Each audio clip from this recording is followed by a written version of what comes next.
Most people start to think about life insurance after they've married and had children. That's because the main goal of buying life insurance is usually to replace income if the buyer's earning power is taken away by death. The industry standard on how much life insurance you need is 5 to 10 times your annual salary. But it really depends on several factors, such as your age, the ages of your spouse and dependents, your income, and your debts. Premium rates go up as you age, so it's more cost-effective to buy life insurance when you're young and also allows you to purchase more coverage.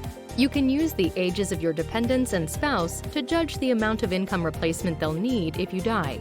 This will vary per individual, as some dependents may need support temporarily, but others could have special needs that require support for life. If you're just starting out, there will be many years of income to replace versus someone who's near retirement or has no debts.